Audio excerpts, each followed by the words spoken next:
Dating is tricky at any age, and contemplating the dating rules when you're over 50 can be even trickier because that crazy negative self-talk about age can pop in and make you want to give up too soon.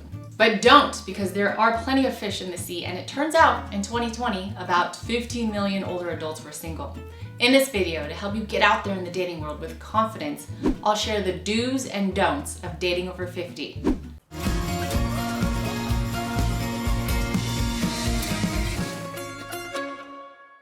Hi, I'm Cyn Meyer, founder of Second Wind Movement and a life coach for older adults who are striving to be their best in retirement. And a big part of living your ideal retirement life that's active, healthy, and engaged is your sense of community, which is one of our 5 rings of retirement. Dating is a big part of that if you find yourself over 50 and single, divorced, or widowed and wanting companionship. A lot changes in the dating landscape over the decades, so let's hop right into the essential dating rules for older adults over 50. Number 1, do figure out what you want. Sounds like a no-brainer, but hear me out. Dating rules over 50 usually dictate that you need to figure out what you want in a partner. But what about figuring out what you want first, in general? When you take the time to really focus on yourself first, you figure out your wants and your needs, and you give yourself a chance to outline the kind of person that you're gonna be in your ideal relationship, which is how you attract someone who's compatible with the best version of you. This is a total game changer and definitely worth thinking about. So rather than starting off just scrolling through different dating sites or scoping your options first, take time to reflect on what's important to you, because when you find clarity, you're setting yourself up for a healthier relationship that nurtures the authentic you. I see this all the time repeatedly. Connect with yourself first to attract the companion who aligns with the real you. Number 2, do set boundaries. It's important to be upfront about things like your expectations for the relationship. Having boundaries will help you avoid getting hurt and will help you keep the dating process fun and exciting. And ideally, you do this proactively before you get involved with someone else. For instance, decide ahead of time how much time you want to spend on dates. Establish some rules about communicating with your new partner, and make sure that you're still living your own life. So it's worth being able to say no. This goes for the physical and intimate topics too. When it comes to sex and intimacy, decide beforehand what you want and the pace that you want to take, which can help prevent any lust that clouds your boundaries. After all, you're looking to date someone who enhances your life, not an experience that takes away from it. Number 3, do have realistic expectations. Reality can be disappointing when you set your expectations way too high. It's important to maintain an objective and realistic view about dating after 50 and at any age. But what does that mean? Basically, welcome the highs and the lows. There's an adjustment period to every new relationship, and of course, life constantly ebbs and flows. So pretty much expect every date to be imperfect, and accept that some dates will be good and some will be bad, some traits will be great, some not so aligned. Just go in with an open mind, be yourself, and be prepared for some ups and downs. Number 4, do embrace your age. It's so easy to get caught up in the numbers game and to start worrying about how old you are or how old your date is. This is a lifelong societal obsession, and sometimes it can feel like your age is a big deal. One of the biggest mistakes that people make when they date in their later years is trying to act like they're young in the not so great way, as in they lie about it. In fact, 20% of people lie about their age on online dating sites. So instead, embrace your age and all that comes with it, so that, as cheesy as it sounds, you're attracting someone who loves you for you, without all the games.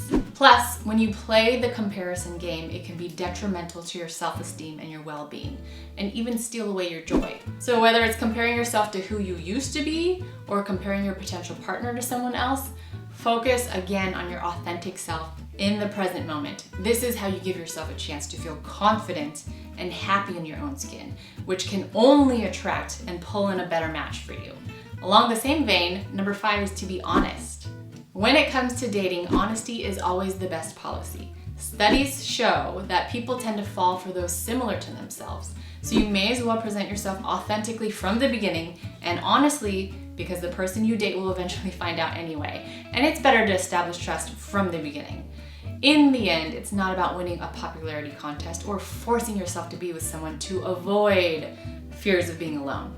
It's about finding someone with compatible interests and values for the long haul. so that you can authentically show up as yourself. And embracing your truth with both yourself and your companion is a super fundamental dating rule to meeting a partner over 50. Number 6, do try online dating. The dating game has evolved, and online dating is now one of the more popular ways to meet people. In fact, 55% of online dating users are aged 55 or over. So if you've been tiptoeing around online dating sites, now is a great time to step in and try it out. And just in case you're interested or you need the help, you can follow our tips for creating an amazing online profile. I'll leave a link to that content in the description below this video. The benefit of trying an online dating site is you can chat with potential dates before you meet up with them in person to figure out if they're worth your time or not. And you can be selective about who you date and take your time and go at your own pace when getting to know someone. And now for the don'ts of dating over 50. Number 1, don't settle. If you prioritize simply being in the relationship for the sake of being in one over the quality of the relationship, of course that's not going to end well and you'll likely be dissatisfied. According to a series of studies on settling in relationships, if you're driven by the fear of being alone, you're more likely to settle and be unhappy, even more so than if you were single. So don't settle for just any relationship. It's worth working on yourself first and attracting the right one for you. Number 2, don't repeat previous negative patterns. Totally easier said than done. We all have patterns that we repeat in our lives until we heal that wound, whether it's how safe we feel and the way we act in relationships, or if it's the way that we handle money. It's just a part of the human condition to repeat patterns that are familiar, the behaviors that we learn in childhood, and the ones that are inherited and passed down. It's obviously best if we heal ahead of time and get rid of all that negative baggage before entering a relationship, so it's worth uprooting any negative patterns, and we all have them. Whether it's through therapy, counseling, life coaching, journaling, or self-healing, this important journey of self-growth and self-awareness is totally worth your time and effort as you enter and re-enter the dating world. I will say that the baby boomers and the silent generations in particular are the ones that have invested the least in their mental health, so it's even more beneficial to do this important work and end your negative patterns.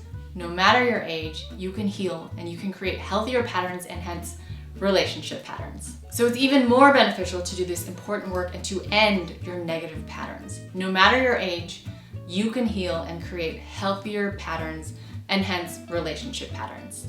Number 3, don't introduce them to everyone too soon. As a general rule of thumb, wait until you and your partner are on the same page about your relationship before you make any big announcements.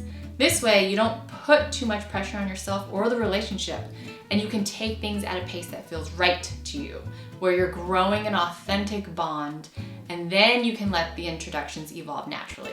There's no need to rush anything ever, and it's about being in and enjoying the present moment as you get to know someone and yourself in this new relationship. Number 4, don't overshare on the first date. We've all been there. You're on a first date and you can't help but blab about your ex, your kids, your job, and your life story. But at the risk of scaring away someone who could be potentially a good fit, on a first date, you can keep things on the lighter side. If the conversation naturally flows, you'll know that there's an authentic connection instead of a need to fill the silence, for example. The oversharing can happen when you're already good friends. Number 5, don't be careless. Maybe one of the most important dating rules when you're over 50 is safety first. Don't be careless. Here are a few tips to help keep you safe. Meet in public first. Date in a well-lit, crowded area where there are plenty of people around. Tell friends or family about your plans. Let someone know where you're going and who you're meeting with. And do a little stalking, as in search for your potential date on Google and social media to verify their identity just in case, especially if you're meeting them online. And stay sober. Alcohol can impair your judgment, so just take it easy if you're gonna partake. And these are just some ideas to protect yourself from potential scams or dangerous situations. Finally, don't give up on dating or love. A lot of people ask themselves, why even bother dating after 50? But research on dating relationships in older adulthood showed that those who date are in better health and report more connectedness. So if you always imagined yourself having companionship well into your retirement and as you grow older, it may be worth opening yourself up to new possibilities. It may not be the time to give up on romantic love altogether. We've seen people find new love at every age, and it definitely happens for people well into their 60s, 70s, and 80s. To sum up our do's and don'ts of dating rules over 50, do figure out what you want first rather than starting by perusing profiles. Do set boundaries, do embrace your age, do be honest, do try online dating. Don't settle for less just to avoid being lonely. Don't repeat past negative patterns. Embrace your healing journey. Don't introduce them to everyone too soon. Don't overshare on a first date. Don't be careless, stay safe, and don't give up on love. These dating rules for over 50 are a great place to start, but of course, don't be afraid to experiment and always follow your gut. It knows best. May you be your authentic self and let your personality shine. In a nutshell, do connect authentically and don't forget to have fun. Thank you so much for being here and striving to be your best during retirement. We need more people like you. Please like, share, and subscribe and comment on this video. Every engagement that you make with our videos helps us do our job better of creating helpful content for this super important audience of older adults. So thank you so much for watching, and I will see you in the next video.